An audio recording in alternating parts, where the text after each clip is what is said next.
program of the season, Ce Mois de Mai, celebrating love songs of the Renaissance. Today they'll be singing a cappella, and why don't we meet everyone first? Hi, I'm Marin Montalbano. I'm a mezzo-soprano. Hello, I'm Michelle Kennedy. I'm a soprano. I am Jessica Beebe, and I am a soprano. And Jessica, what is the first piece of music we'll hear today? The first piece you will be hearing is in the vernacular French, it's Ce Mois de Mai, but we will be singing in medieval style French, Ce Mois de Mai, which translates to, it's a fun song about the coming of May and the coming of spring and love. So I'll read you a little bit of the translation. In this month of May, let's be happy and joyous and remove from our hearts melancholy, and let us sing and dance and have a good time to spite those envious deeds. More others than in other Mays, let us be careful to serve his pretty mistresses well. In this month of May, let us be happy and joyous. So this is a piece by Guillaume Dufay, and it was it's a piece from the Renaissance. And it's a typical piece of the Renaissance with a lot of interplay, voice crossing, playfulness. So you'll hear our voices kind of go up and down and around each other. And it's a very light and fun piece. Great. You're listening live on WRTI.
harmonies.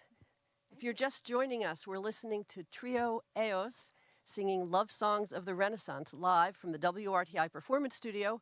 We're also streaming video live. If you go to our website, click on the button, it'll take you to our YouTube, which is streaming live. So these are love songs from the Renaissance. You'll be performing these with P4O, the Renaissance Band, this weekend. But Maren, give us a little context. Where would these songs have been performed? In this time period, a lot of the music was sort of coming out away from the church. A lot of the music in the medieval times was primarily sacred, and so now we're like turning a lot more into secular music and stepping into the courts. And so these are all pieces that would be performed in the courts as part of the idea of courtly love.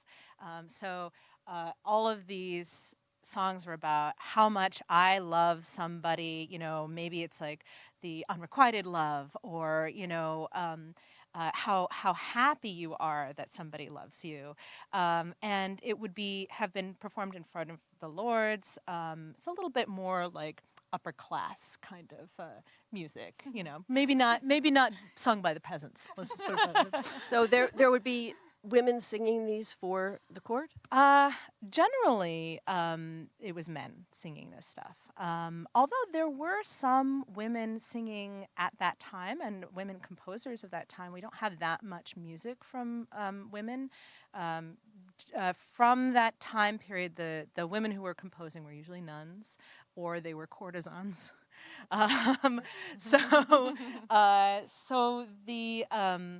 The music that we have right now that we're singing for this program are all written by men, and probably would have been performed by men. But we're changing it up. Yes. We are. Well, and so there are two sopranos and one mezzo-soprano, and the harmonies, but you're all singing a different part. Yes, all of us are singing a different part. Sometimes, like that last piece, you can sort of see that there's one lower line and then the two upper lines are about equal. In some of our pieces, we're all singing, it's equal. Any one of us could sing any of the lines. But generally, I have a lower voice than these two lovely ladies, so I tend to go on the bottom. One thing that is true of this program in general is that it's a rangy program. So as Maren said, sometimes we have equal tessitura, sometimes one part is way higher or way lower than the others. And so it's an exercise in versatility, really, is interchanging the parts and staying fluid up and down the range and listening across the range to kind of match our colors and bring out the points of imitation, know when there's a contrasting iteration versus one that's more homogeneous, and sort of have fun with the contrast between the two. Wow. And the subject of this program is love in all its aspects. So, Maren, what's the next number we'll hear? So this next song is Vrai Dieu d'amour by Antoine Brumel. And it really is kind of a plea to the God of love to lift the melancholy that exists because of an unrequited love.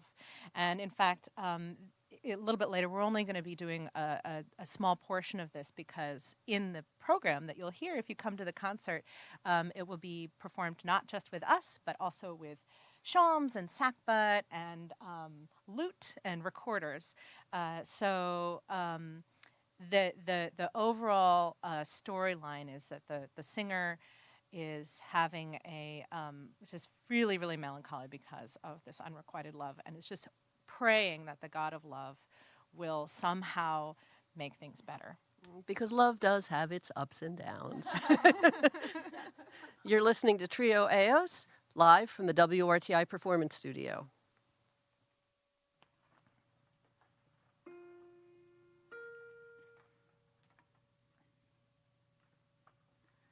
Vrai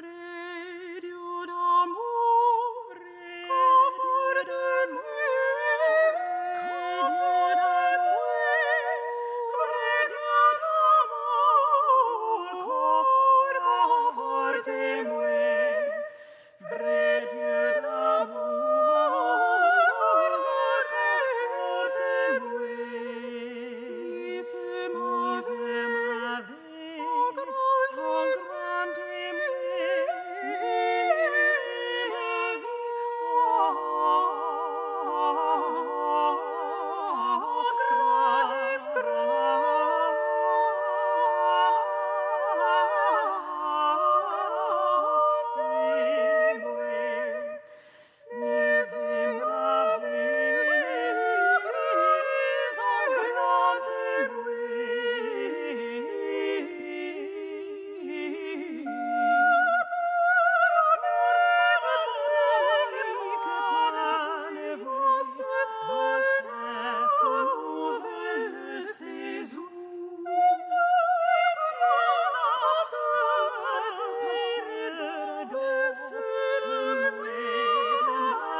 If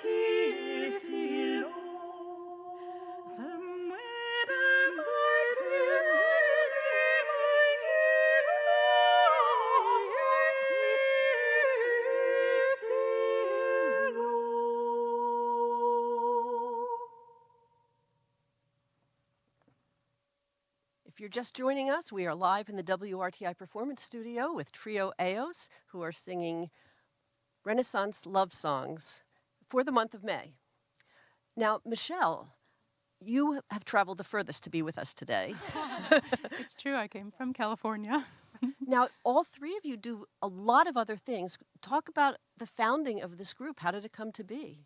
It's actually been in existence for quite some time now. The first iteration of EOS was formed at Yale University in New Haven. The original members were myself, Kate Mulvihill, and Jenna Claire Kemper. We were all studying at Yale University, studying music, and we sang together in the choir of Christ Church, New Haven.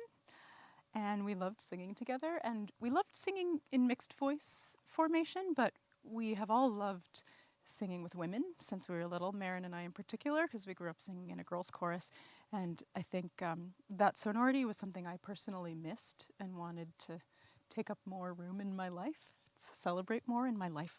So we sort of launched it in tandem with a couple of other Yale-based composers, and then we moved it to New York City, and we got a residency there at the Museum of Biblical Art near Lincoln Center, which was a good incubator because we could work with all of these different composers, and we kind of curated the series so it would be aligned with the visual art exhibitions, which was kind of fun. So we did a combination of early music. We did a lot of medieval and Renaissance music, as the trio continues to do, and then we worked with a lot of living composers, particularly female composers, from the start. Wow, so your repertoire really spans many centuries.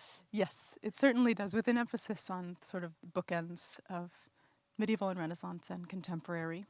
And where did you get the name? Well, we thought about lots of different names, and we liked Eos for the sound of the word and for the three letters. But also we liked she's the goddess of the dawn. She's the goddess, she's a very versatile goddess, and intelligent, and luminous, and ethereal and earthy at once. I think that we wanted to channel all of those sentiments in who we are, and also to represent the full sonority of the female voice. So as can often be the conception in early music, there can be sort of one color sometimes. The treble voice is perceived as one color, and it might be reminiscent of a young boy's sound. That's at least been some of the prevailing aesthetic in the field for a long time, and we wanted to assert that women can make all kinds of sounds. And we can certainly make that sort of sound, a pure tone sound, but also we can bring a lot of fuller sounds or playful sounds, ugly sounds, angry sounds, and we wanted really to honor that full breadth. So how do you choose your repertoire? You choose it to get a variety of sounds? That's a good question. I think we try to choose it thematically for each program, and to hope that each program honors in some way that range of sounds and sentiments. And I think this program does that well. So what is the next piece we'll hear today? The next piece is Amor opera che puoi by Orazio Vecchi. So we're moving into Italian. And Vecchi is probably best known for his piece L'Amphi Parnaso, which I sang in New York a few years ago. Actually, it's very dramatic, and this is like a microcosm of that emotional Sturm und Drang. So this also is a petition to the god of love. This piece, I'll just read you, the translation is short. Love, do whatever you can so that my happiness may be of the eternal kind. Love, let her understand your sweetness, your delights, that she may learn them from me. Love, let her know that who is not under your kingdom is not worthy of life. It's very Italian. Very Italian. Okay, well, we are live from the WRTI Performance Studio with the members of Trio Eos.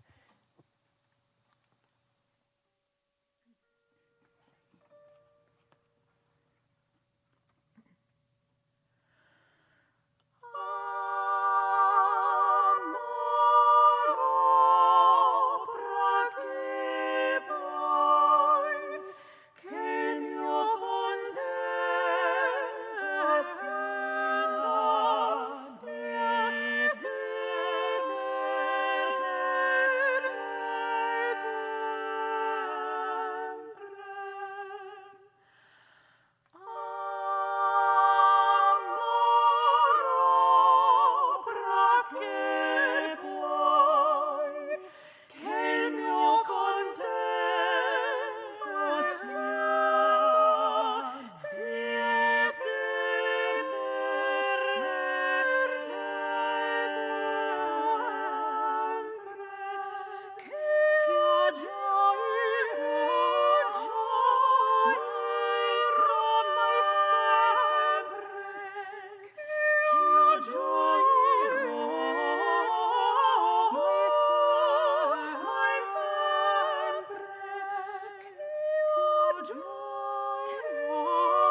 beautiful music.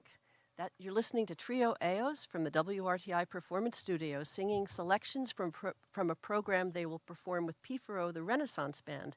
Now, you're singing a cappella today from the WRTI Performance Studio, but you'll be singing, as you mentioned, with an ensemble of sackbuts and lutes and other instruments, period instruments. What is that like? I know this is the first time you've sung as a trio with Pifero, but you've sung with Pifero before. Marin. Jessica and I have sung individually with Pifero before, and the three of us have sung with the Folger Consort, which is very similar in instrumentation. I think there's a bunch of things that happen with early instruments. The tuning is not the same as a modern instrument, a modern flute, say, or we don't have any. There's no viols in Pifero, but what the strings that we're going to hear are a lute, not a guitar. That kind of thing, and it gives it this kind of very, very cool flavor. And I personally love tuning to that. It's like it's almost like a little puzzle to try to find that little spot where the sweet spot. Yeah. And do you sing differently in terms of the style or the ornamentation? Oh, yeah. Singing this kind of music is definitely a completely different style from modern singing, from opera, even from choral singing. It's a lot of it can be really passionate and has to sound really intentional and come from a really personal place when you sing it. There's a lot of ornaments that you can do depending on the time period. You don't really use as much heavy vibrato when you sing this kind of music compared to opera. And I was also going to say that when you sing with these instruments, it's so much fun because you get to kind of play around with different textures, with winds or the louds, as they call them, or some of the percussion. Wait, sorry, what? The loud bands, as Pifero calls them, which are great. All the shawms, and it's this really rich sound, and it is really loud, but it's a great texture to also sing with. And there's the lighter texture with the lutes. That's a good way of putting it. Well, what is the last piece that you'll sing for us today? So the last piece we'll be singing is Réjouissons-nous by Cipriano d'Aurore, which translates to "Let us be joyful in this hour, in this merry month of May. The nightingale lives in the woods and sings cheerfully without any shame. I'll go listen and see that beautiful figure I would want to love." So this one is also about the merry month of May and being very beautiful and loving and having a lot of joy, and it kind of encompasses our feelings about this wonderful time and of spring and love. And it's a great way to send us out into the day today. You're listening to WRTI Live, Trio Eos.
Was great. A reminder that Pifero and Trio Eos perform a program called Love, Lust, and Life, C'est moi de Mai, this Friday, Saturday, and Sunday. Friday is at 7:30 at Philadelphia Episcopal Cathedral. Saturday is at 7:30 at the Presbyterian Church of Chestnut Hill. And Sunday is at 3 o'clock in the afternoon at Christ Church Christiana 100 in Delaware. So this is exciting. It's great to have you all together. I guess it must be difficult since you're on different coasts. Sometimes, but we make it work. You know, Michelle comes out a lot to New York to work with. She came from New York before she moved out there, and so she still has a lot of work there. So when she's on the East Coast, we try to make a connection and make it happen. And it's great. It still works. Well, thank you so much for sharing your music with us in the WRTI Performance Studio, and good luck with all these concerts, and come back soon. Thank you. Thanks for having us. Back to you, Deb.